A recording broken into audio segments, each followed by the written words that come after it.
Tidak semua perubahan datang dengan suara yang keras.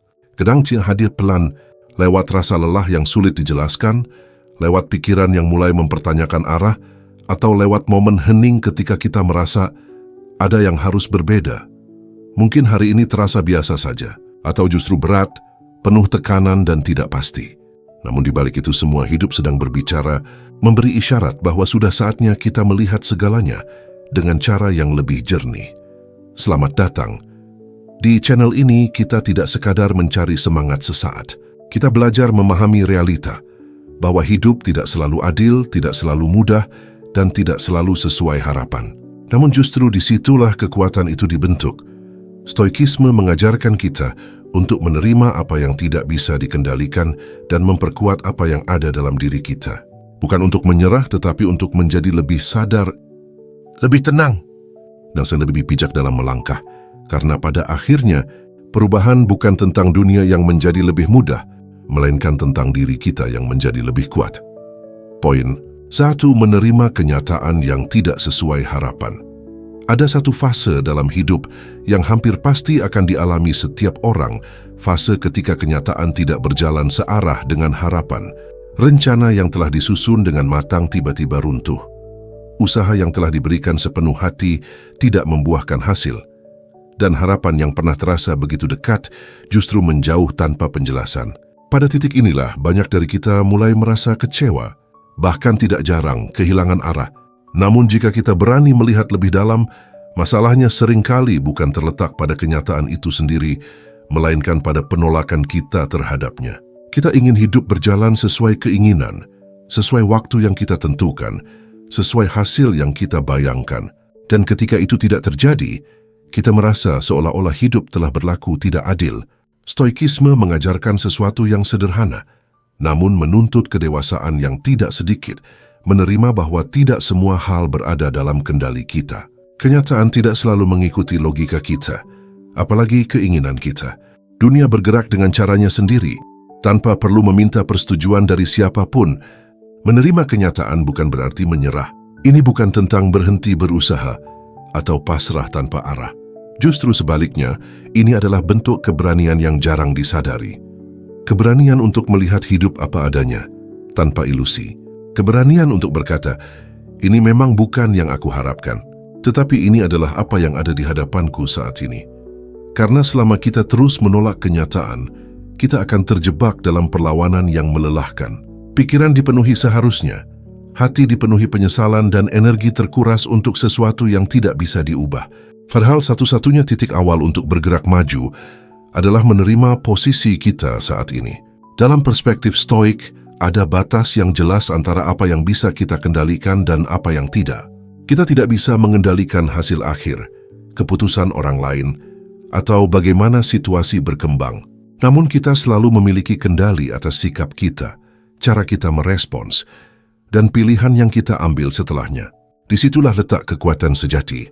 Ketika seseorang mampu menerima kenyataan dengan jernih, ia tidak lagi dikendalikan oleh emosi sesaat. Ia tidak mudah goyah, hanya karena hasil tidak sesuai harapan. Ia belajar untuk tetap tenang di tengah ketidakpastian, dan tetap berpikir rasional di tengah tekanan. Menerima kenyataan juga membuka ruang untuk melihat peluang yang sebelumnya tertutup oleh ekspektasi. Terkadang, apa yang tidak berjalan sesuai rencana justru mengarahkan kita pada jalan yang lebih tepat, jalan yang mungkin tidak kita pilih, tetapi kita butuhkan. Hidup tidak selalu memberikan apa yang kita inginkan, namun seringkali hidup memberikan apa yang perlu kita pahami. Dan pada akhirnya, perubahan terbesar tidak terjadi ketika dunia mulai bersikap sesuai keinginan kita. Tetapi, ketika kita berhenti memaksakan dunia dan mulai menyesuaikan diri dengan realita yang ada, dengan pikiran yang lebih tenang dan hati yang lebih kuat. Poin 2. Kesadaran diri, awal dari setiap perubahan. Perubahan seringkali dianggap sebagai sesuatu yang datang dari luar, lingkungan baru, kesempatan baru atau keadaan yang berbeda. Namun jika diperhatikan dengan lebih jernih, perubahan yang paling mendasar justru selalu dimulai dari dalam diri. Dari sebuah titik yang seringkali diabaikan, yaitu kesadaran diri. Kesadaran diri bukan sekadar mengetahui siapa kita secara permukaan. Ia bukan hanya tentang nama, peran, atau pencapaian yang terlihat. Lebih dari itu, kesadaran diri adalah kemampuan untuk melihat ke dalam dengan jujur, memahami bagaimana kita berpikir, bagaimana kita bereaksi, dan mengapa kita mengambil keputusan tertentu. Orang Ferrani berada di titik ini, karena ketika seseorang mulai benar-benar sadar, ia akan melihat banyak hal yang selama ini disembunyikan, pola kebiasaan yang merugikan, cara berpikir yang membatasi, serta emosi yang selama ini dibiarkan tanpa arah. Namun justru disitulah awal dari perubahan. Stoikisme mengajarkan bahwa hidup yang baik tidak dibangun dari hal-hal eksternal, melainkan dari kualitas batin seseorang.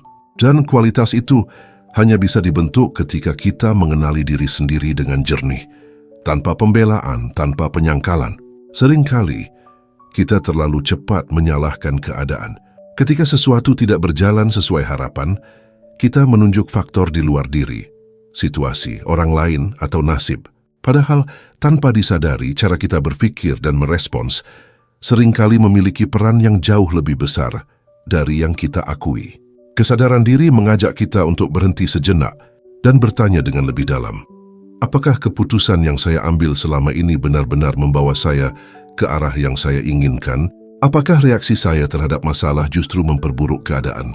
Apakah saya hidup berdasarkan nilai yang saya yakini atau hanya mengikuti kebiasaan tanpa arah? Pertanyaan-pertanyaan ini tidak selalu nyaman. Namun tanpa keberanian untuk menghadapinya, perubahan hanya akan menjadi wacana, bukan kenyataan. Dalam sudut pandang Stoik, kita mungkin tidak bisa mengendalikan apa yang terjadi di luar, tetapi kita memiliki tanggung jawab penuh atas apa yang terjadi di dalam diri kita. Pikiran, sikap, dan tindakan adalah wilayah yang sepenuhnya berada dalam kendali kita, dan kesadaran diri adalah pintu untuk mengakses kendali tersebut. Ketika seseorang mulai sadar, ia tidak lagi hidup secara otomatis. Ia tidak sekadar bereaksi, tetapi mulai memilih bagaimana ia ingin merespons. Ia tidak lagi dikendalikan oleh kebiasaan lama, tetapi mulai membentuk arah yang baru. Kesadaran diri juga membawa ketenangan, karena ketika kita memahami diri sendiri, kita tidak lagi mudah terombang-ambing oleh penilaian orang lain atau tekanan dari luar. Kita tahu apa yang penting dan apa yang tidak perlu menguras energi. Perubahan yang sejati tidak terjadi dalam satu malam. Ia adalah proses yang perlahan, seringkali tidak terlihat tetapi terus bergerak. Dan tanpa kesadaran diri, proses itu tidak akan pernah benar-benar dimulai. Karena pada akhirnya, bukan dunia yang pertama kali harus berubah, melainkan cara kita melihat, memahami, dan menjalani hidup itu sendiri. Dan semua itu dimulai dari satu hal sederhana, namun mendalam kesadaran diri. Poin 3. Mengendalikan respon bukan keadaan. Dalam perjalanan hidup ada satu kenyataan yang seringkali sulit diterima. Kita tidak memiliki kendali penuh atas apa yang terjadi. Perubahan datang tanpa pemberitahuan. Orang lain bertindak di luar dugaan, dan situasi berkembang tanpa bisa kita arahkan sepenuhnya. Namun di balik ketidakpastian itu, ada satu hal yang selalu berada dalam jangkauan kita. Cara kita merespons. Seringkali, kita menghabiskan begitu banyak energi untuk mencoba mengendalikan keadaan. Kita ingin hasil sesuai rencana, ingin orang lain bersikap seperti yang kita harapkan, dan ingin hidup berjalan dengan kepastian. Namun ketika realita tidak mengikuti keinginan tersebut, yang muncul justru kekecewaan, kemarahan, dan perasaan kehilangan kendali. Di titik inilah, Stoikisme menawarkan sudut pandang yang berbeda, bahwa kekuatan sejati bukan terletak pada kemampuan mengatur dunia, melainkan pada kemampuan mengatur diri sendiri. Mengendalikan respon bukan berarti menekan emosi atau berpura-pura kuat. Ini bukan tentang menjadi dingin tanpa perasaan. Sebaliknya, ini adalah tentang memahami emosi dengan jernih, tanpa membiarkannya mengambil alih kendali. Emosi tetap hadir, tetapi tidak menentukan arah tindakan. Bayangkan ketika sesuatu yang tidak diinginkan terjadi. Reaksi pertama mungkin muncul secara spontan. Marah, kecewa, atau cemas. Itu adalah bagian alami dari menjadi manusia. Namun setelah momen itu, selalu ada ruang kecil. Ruang untuk memilih. Apakah kita akan membiarkan emosi tersebut berkembang menjadi tindakan yang merugikan? Atau kita memilih untuk berhenti sejenak, menenangkan pikiran dan merespons dengan kesadaran? Ruang kecil itulah yang menentukan kualitas hidup seseorang. Dalam perspektif Stoik, Peristiwa itu sendiri bersifat netral. Yang memberi makna baik atau buruk adalah cara kita menafsirkannya. Dua orang bisa mengalami kejadian yang sama, namun memiliki reaksi yang sangat berbeda. Yang satu hancur oleh keadaan, sementara yang lain justru tumbuh darinya. Perbedaannya bukan pada situasi, tetapi pada respon.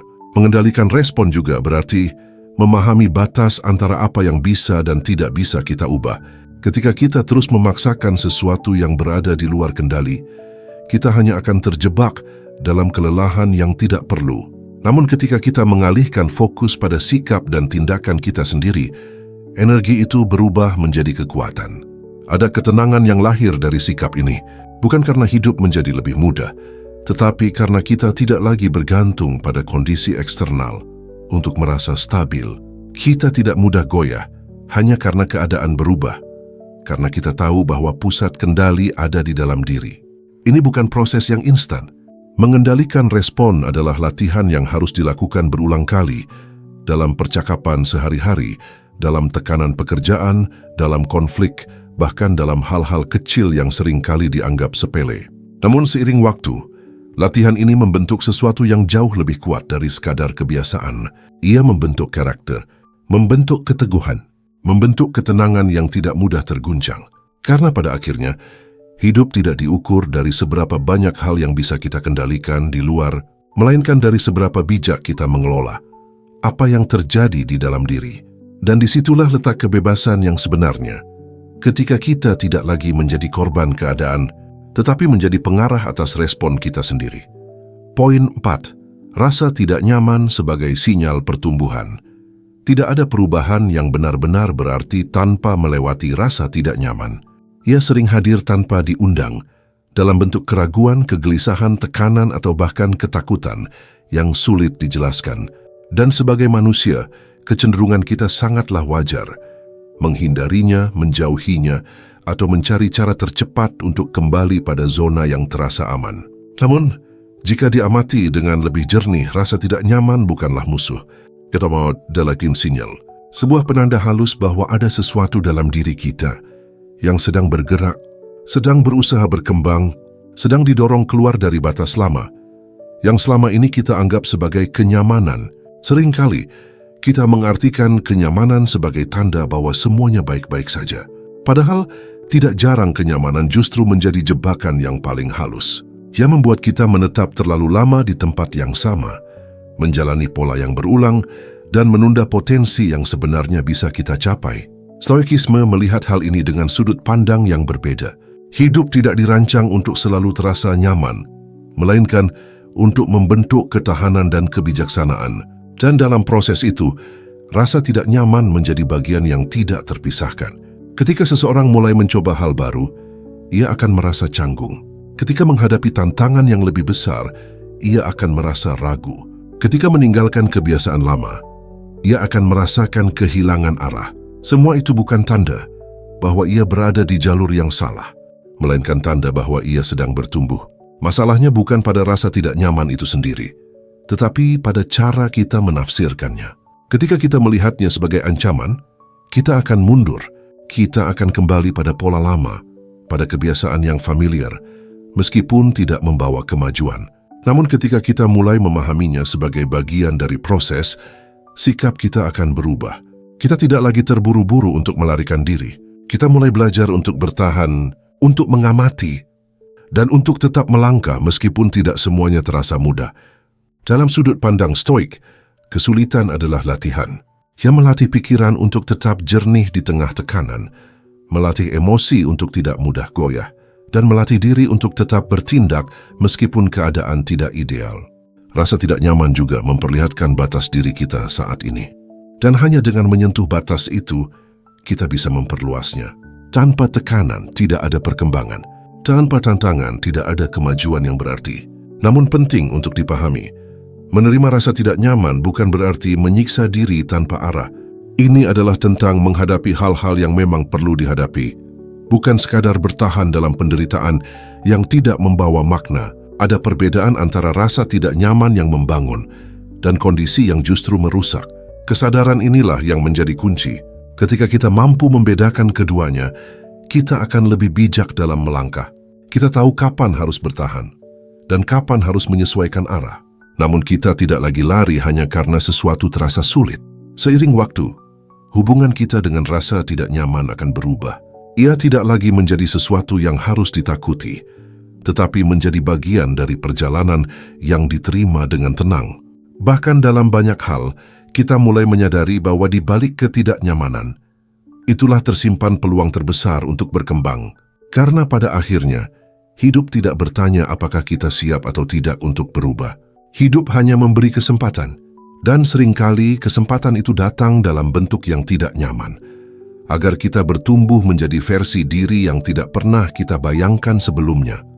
Poin 5. Melepaskan ekspektasi yang tidak realistis. Ada satu sumber kekecewaan yang seringkali tidak kita sadari, ekspektasi yang kita bangun sendiri tanpa benar-benar memahami realitas yang ada. Kita membayangkan hidup berjalan dengan pola tertentu. Orang lain bertindak sesuai keinginan kita, dan hasil datang tepat seperti yang kita rencanakan. Semua terasa masuk akal, sampai kenyataan menunjukkan hal yang berbeda. Dan disitulah kekecewaan mulai tumbuh. Ekspektasi pada dasarnya bukan sesuatu yang salah. Ia memberi arah, memberi harapan, dan mendorong kita untuk bergerak. Namun ketika ekspektasi itu tidak berpijak pada kenyataan, ketika ia terlalu tinggi, terlalu kaku, atau terlalu bergantung pada hal di luar kendali, ia berubah menjadi beban yang perlahan menggerus ketenangan. Kita mulai merasa hidup tidak adil. Kita kecewa pada orang lain karena tidak memenuhi harapan kita. Kita kecewa pada diri sendiri karena tidak mencapai standar yang kita tetapkan. Padahal tanpa disadari, akar dari semua itu adalah gambaran yang tidak realistis sejak awal. Stoikisme mengajarkan kita untuk melihat dunia apa adanya, bukan sebagaimana yang kita inginkan. Ini bukan berarti kita harus berhenti berharap, melainkan belajar menempatkan harapan dengan bijak. Harapan yang selaras dengan kenyataan tidak akan menghancurkan kita ketika hasilnya berbeda. Ia justru membuat kita lebih fleksibel, lebih tenang, dan lebih siap menghadapi berbagai kemungkinan. Seringkali, kita terlalu mengikat kebahagiaan pada hasil tertentu. Kita berkata dalam hati, saya akan bahagia jika ini terjadi, jika orang ini berubah, jika semuanya berjalan sesuai rencana. Tanpa disadari, kita telah menunda ketenangan kita sendiri, menggantungnya pada sesuatu yang belum tentu terjadi.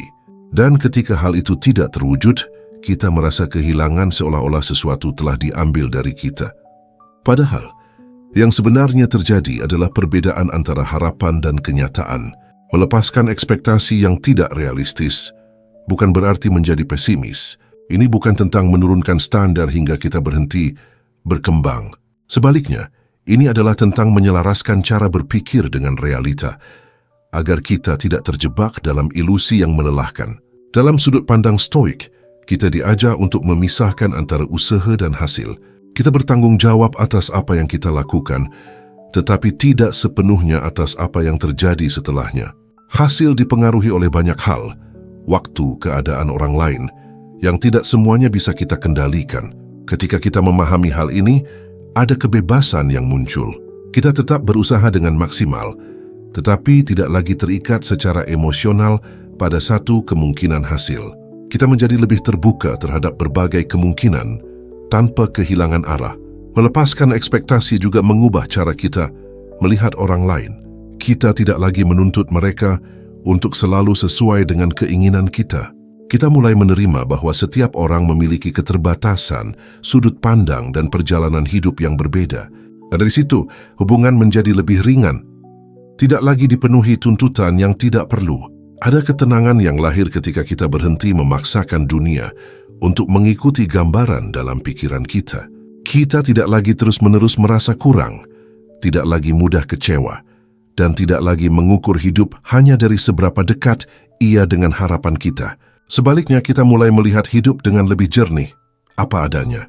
Dan justru disitulah kita menemukan sesuatu yang selama ini kita cari, penerimaan, keseimbangan, dan kedamaian yang tidak bergantung pada hasil semata. Karena pada akhirnya, hidup bukan tentang memenuhi semua ekspektasi yang kita ciptakan, melainkan tentang bagaimana kita tetap utuh, bahkan ketika kenyataan tidak sesuai dengan bayangan kita. Poin 6. disiplin kecil yang mengubah arah hidup. Perubahan besar sering kali dibayangkan sebagai sesuatu yang datang secara drastis, sebuah keputusan besar, langkah berani atau momen tertentu yang mengubah segalanya dalam sekejap. Namun dalam kenyataannya, arah hidup lebih sering ditentukan oleh hal-hal kecil, oleh pilihan sederhana yang diulang setiap hari, oleh kebiasaan yang tampak sepele, tetapi konsisten dilakukan tanpa banyak perhatian. Disinilah disiplin kecil memainkan peran yang jarang disadari, namun sangat menentukan.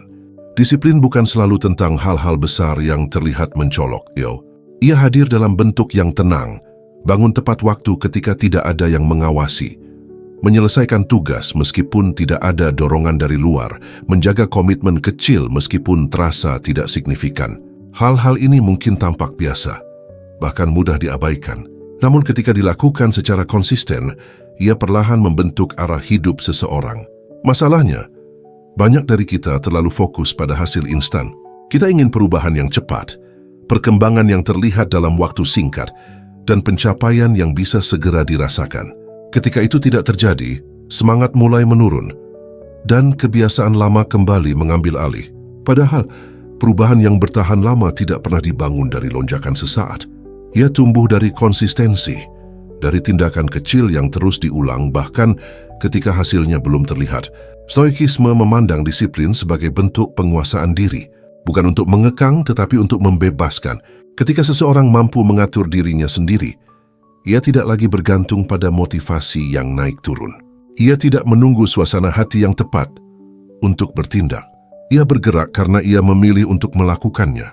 Disiplin kecil juga melatih integritas, keselarasan antara apa yang kita katakan dan apa yang kita lakukan.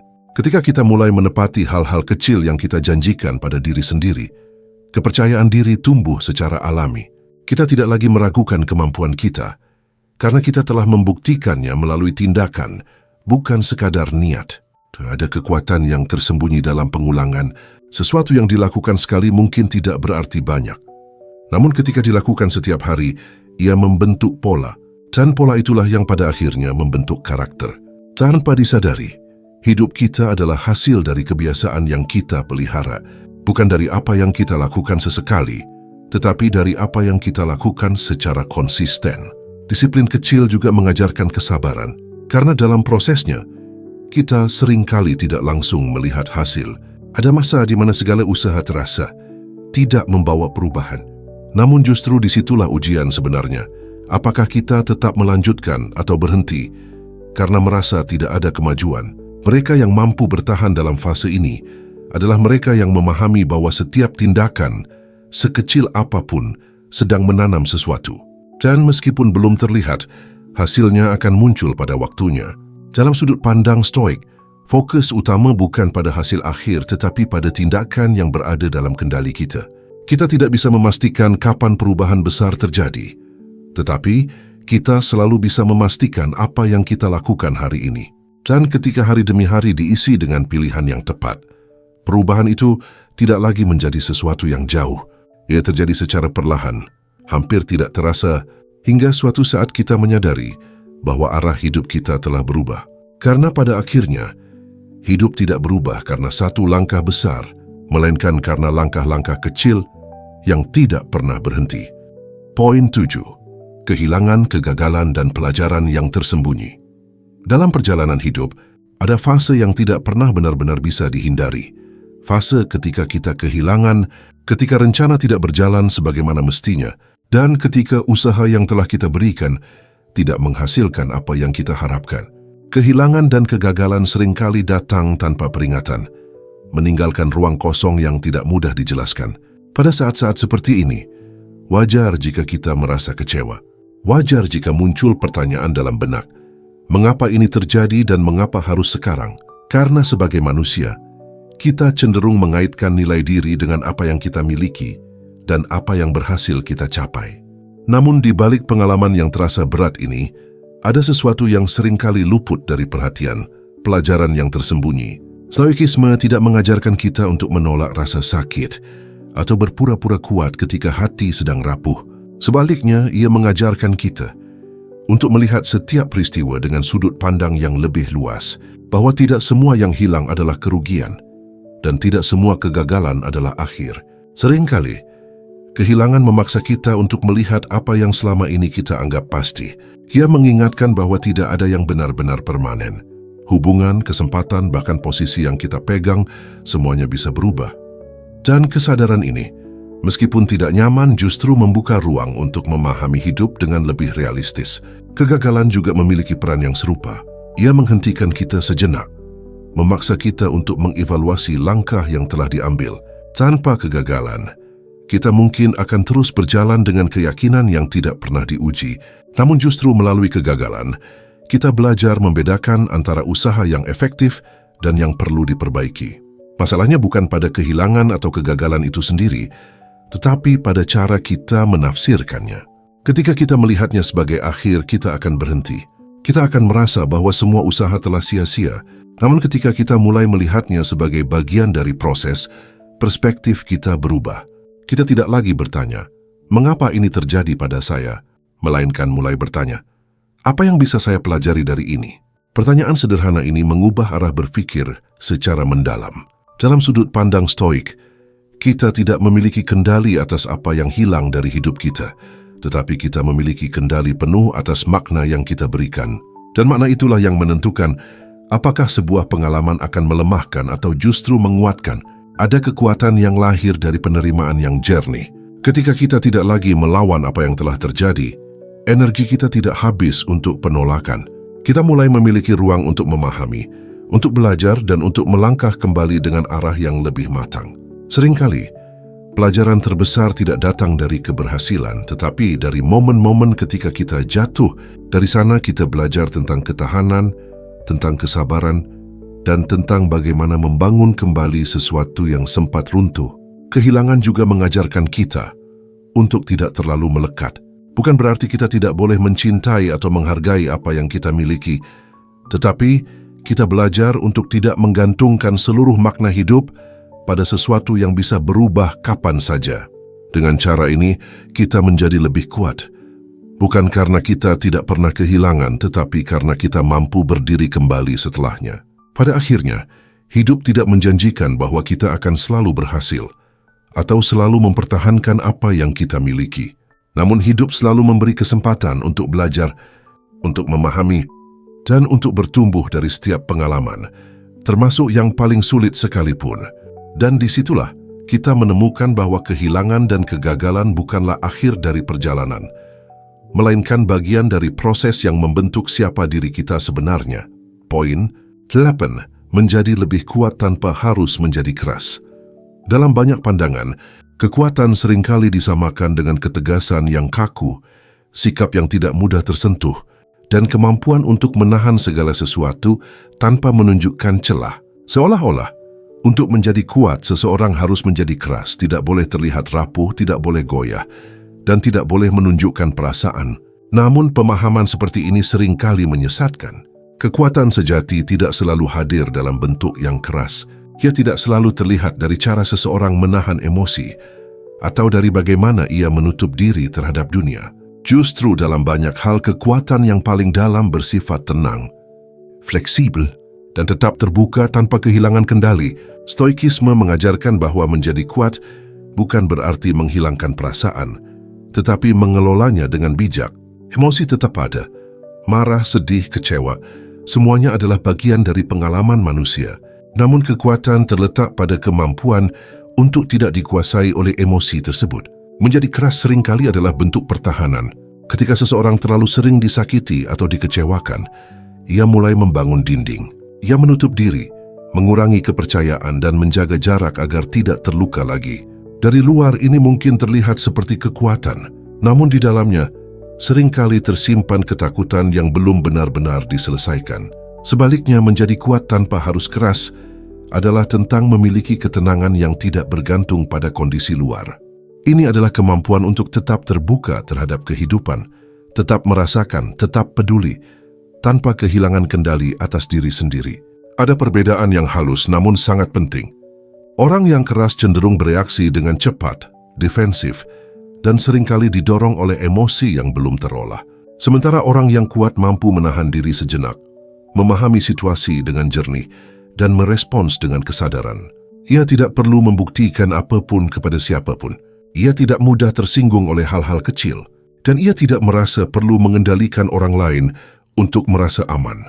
Kekuatan seperti ini lahir dari pemahaman yang dalam, bahwa tidak semua hal harus dilawan, tidak semua hal harus direspons secara berlebihan, dan tidak semua hal layak menguras energi.